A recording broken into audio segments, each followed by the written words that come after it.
Mga karos, good morning po. Yan, good morning. Happy Father's Day nga po pala sa ating lahat. Yan, good morning. Kamusta po tayong lahat? Ito, welcome back po muli dito sa aming channel. So, sa mga regular viewers natin, alam niyo na ako nasaan tayo. Lagi tayo nagpupunta rito for ocular visit. Yan, sinasama po natin sa vlog natin. Nandito tayo sa Tansa Garden Villas dito sa Tansa, Cavite. Yan, meron tayong client from P6 Lumina. Meron silang bahay dito. Yan, bali ito, mag-ocular tayo. Mga karos, may pasok nga po pala yung ilan sa tropa dito sa ating bagong project sa Phase 5. Bali, interior lang po yung pinagagawa ni Sir Jason doon. Yan, Happy Father's Day, Sir Jason. Yan, God bless. Ito mga karos, samahan nyo po muli kami ngayong araw po ng Linggo. And enjoy watching po sa maiksing video po namin. Tara! Okay, nandito na tayo. Bali, magbigay lang ako ng konting update para ma-record natin kung sakaling matuloy yung renovation. May kopya na po tayo ng video. Yan, maraming salamat nga po pala kay Ma'am Christine and Sir Michael. So dito, bali, ang mga bahay naman po rito sa Tansa Garden, laging may corner area or end lot. Ang bali 3-story, pero yung pinakadulo po ay roof area na lang. Ang mga balak ipagawa po dito is full renovation po. Yan, full renovation. Pero i-share ko sa inyo yung isa sa mga napansin ko rito. Yung firewall na magkabilang unit dapat po lumagpas po sana sa bubong. So may sarili. Ang nangyari, kung ano yung flashing, ano yung roofing, so iisa lang po yung ano nila. Iisa lang po yung pagkakadugtong. Ganun din po sa likod. Ang disadvantage, syempre, pag nagkaroon ng problema yung isang unit, madadamay po yung kabila. Pag nagpa-renovate to, mare-renovate din po yung sa kabila. So marami tayong pwedeng gawin dyan kapag natuloy yung renovation na pwede po nating isuggest sa may-ari. Sa ngayon, maraming salamat po kay Ma'am Christine and Sir Michael. Yan, maraming salamat sa pa-ocular ngayong araw po ng Linggo. Yan, bali okay na po tayo rito. Yan. Ganda rin. Corner. Yan, thank you ulit kay Sir Michael and Ma'am Christine. Ayan, maraming salamat. Bali, ngayong taon may gagawin din po kami dito sa Tansa Garden. Tapos itong nagpa-ocular sa atin, ang schedule nito is next year. Yan ko matutuloy. Yan, maraming salamat nga rin po pala sa pasalubong ni Sir Michael at saka ni Ma'am Christine. Ito na po, ayan o. Nilalapang na ng dalawa. Nilalapang na ni Chanel at saka ni Kuya Aki. Kayo nag-ocular. Alright, let's go. Tara. Chanel oh. Slide. Show your feet. Sila ang bida ngayon, mga bata. Aki. Ay. Dito sa SM Tansa. Ang daming tao. Ang daming waiting dun sa mga restaurant. Happy Father's Day nga rin pala sa mga kliyente namin. Ayan, Happy Father's Day po. Jo! Jojo! Master Jojo. Si Master Jojo. Happy Father's Day.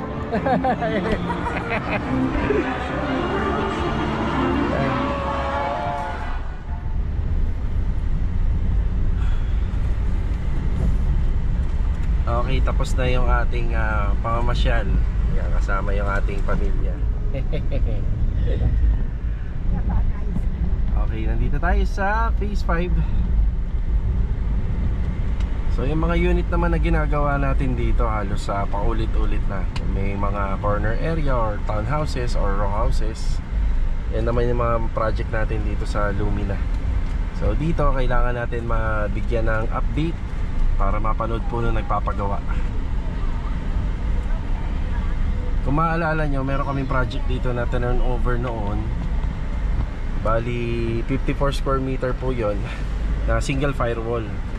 Semi-finish lang yung pinagawa ni client. Bali yung katapat niya, yun yung ginagawa namin ngayon. isa sa mga naka-line up sa amin. Bali, nagpapasok tayo rito ngayong araw ng linggo para masimulan po kagad kahit yung mga pang-ibabaw lang. Napakahalaga niyan kasi kapag hindi nagawa yung insulation, hindi malalagyan ng framing at saka ng electrical. So ito yung naging project natin yun. Dito tayo nagawa. Yan. Update tayo rito. Yeah.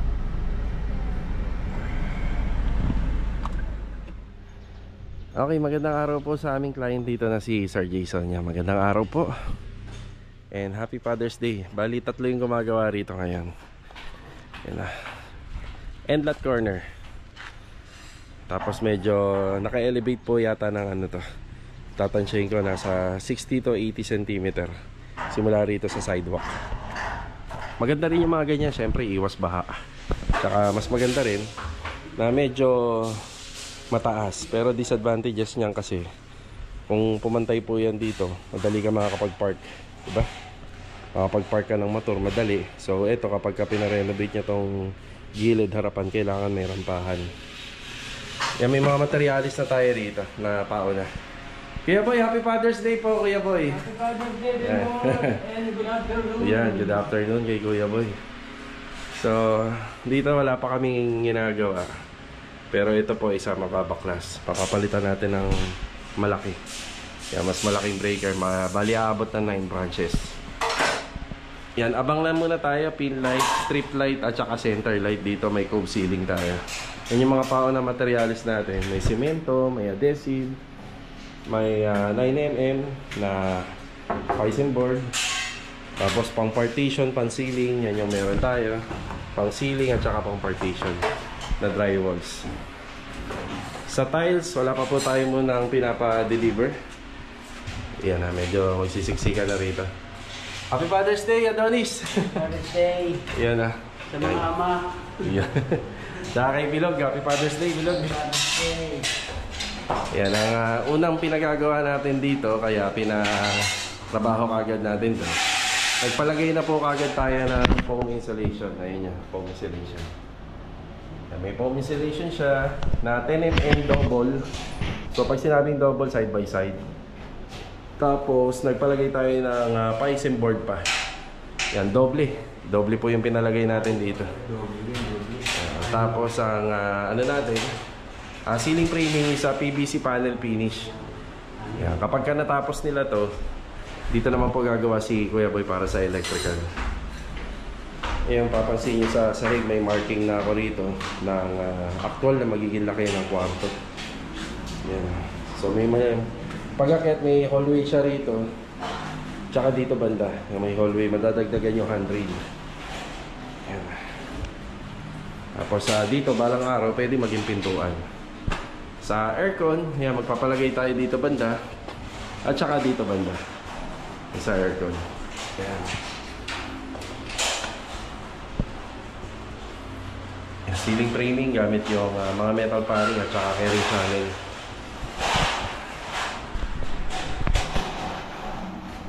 Kabila, oh. Naka-slab yung kabila. Pero may gap pa sila, hindi nila sinagad. That's sinagad na. Tapos ito, property line ni client. Sa susunod, ipapaliwanag natin yung mga ganyan senaryo.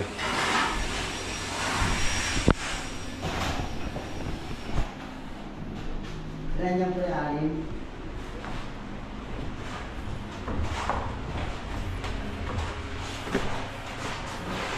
Sa insulation, ito yung ginamit natin, double. Yan, kabilaan. Yan, matigas po yan. Siyempre dito sa ceiling, hindi na natin lalagyan yan. Diretso na kasi naka-slab naman tayo. Ito yung renovation sa kabila, pero nakakapagtaka. Bakit hindi pa nila sinagad? Nagkaroon pa ng gap na ganyan. So may disadvantage po yan.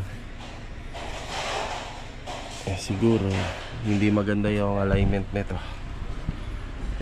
Pero sa kabilang dingding kasi maayos. Pero kung ako dito, dapat nakasagad na kasi kuha naman ni client yung property niya kahit hanggang dito lang. Yan, saka na natin explain yan.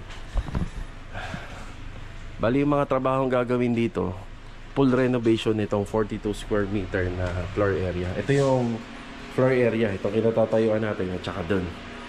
Tapos sa banda rito, i-improve lang natin ng konti ito. I-improve natin to. Bali mababaklas po to. Yung mababaklas siya. Tapos ito yung magiging kusina niya. Maliit. Tapos dito may cabinet. Ako, nangihinayang ako dito sa lababo na to kung mababaklas. Pwede kasi natin gawin na lang counter to. So tanggalin yung lababo, buhusan natin ng panibago, tapos ita-tiles natin. Sayang naman kasi pagka binaklas kasi wala pa siyang extension. Pwede itong maging kitchen counter kahit pa paano na wala ng lababo. Yan na, bali countertop na lang siya. Kapag halimbawa naglaba ka rito, meron ka pang lalagyan dito, meron ka pang pagpapatungan. Nagluto ka rito, mag-ihaw ka, may patungan ka pa. Ito kasi pag ginawa natin to, imagine na lang natin itong laki na to, pinasok natin dito. Pagkakasay na natin dito yung lababo at saka yung lutuan, maliit na, wala ka ng counter. Siguro kausapin ko si client na babaklasin na lang namin yung lumang tiles, pagagandahin na lang namin.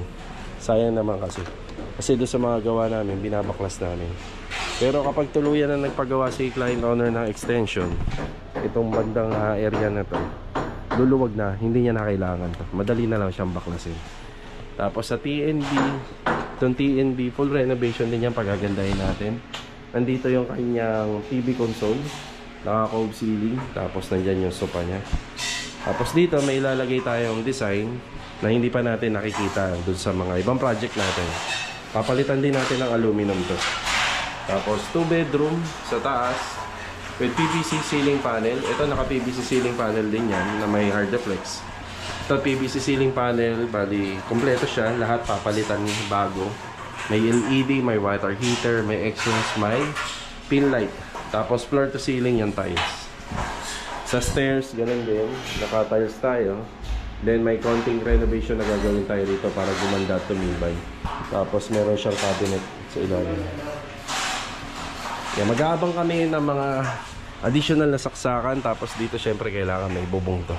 Kahit polycarbonate na lang, may ilaw. Tapos additional na ilaw, magdadagdag kami.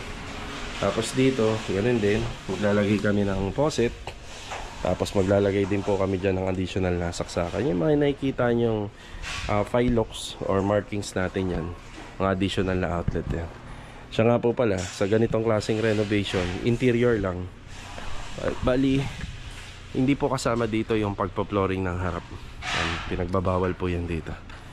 So ang mangyayari nito, as is na ganyan lang, medyo lupa lang tayo. Tapos sa banda, sisimentohin na lang namin yung hanggang dito. Yan, sisimentohin natin to. Yan, tsaka dito kasi may faucet tayo dyan para hindi maputik. So kapag ganyan kaliit lang naman yung sinisemento, hindi naman na po tayo sisitahin. Ito yung dati naming project.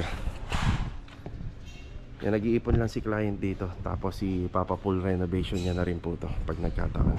Yan, nag-iipon lang siya.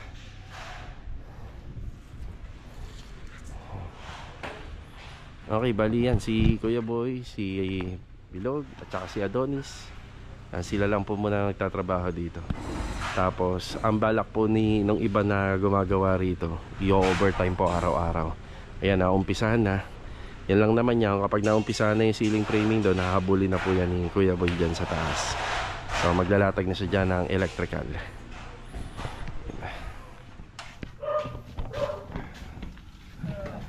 Buti na lang, wala nang ulan ah. Umulan.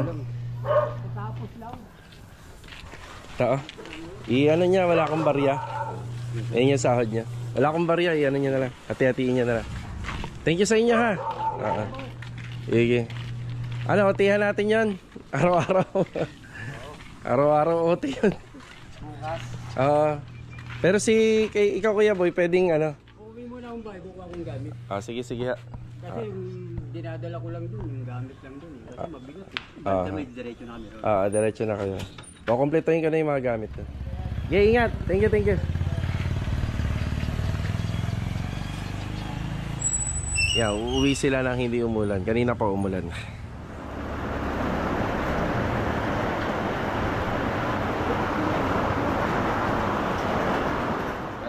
Karos, hanggang dito na lang po muna yung maikling video natin yung araw po ng linggo. Ayan, maraming salamat po sa mga bumati. Ayan, shoutout nga po pala sa Leonardo family from Cabuyao, Laguna. Ayan, God bless po sa atin. Bale ito mga Karos, kanina nga po pala, dapat ita-turn over na po natin yung project natin dito sa Phase 4. Pero biglaan po yung punta ng kliyente natin dito sa Phase 4 project natin, na row house. So hindi na po kami nagpang-abot nila ma'am at saka nila sir. So pumunta yata sila mga bandang hapon din. Yun nga lang nasa nasa labas po tayo. Nasakto pang Father's Day ngayon. So ang ano na lang po natin, ang ipapakausap na lang po natin sa kanila, itatanong natin kung pwede pa po ba nating mabigyan ng price range yung ating project sa Phase 4 para makapagbahagi naman po ng idea dito sa mga nanonood natin, sa mga balak mo magpagawa ng mga ganitong klaseng project. Kaya ito mga Karos, kita-kita na lang po tayo ulit for the next video. Ayan, God bless po sa ating lahat. Ito, paalam po muna. Tara!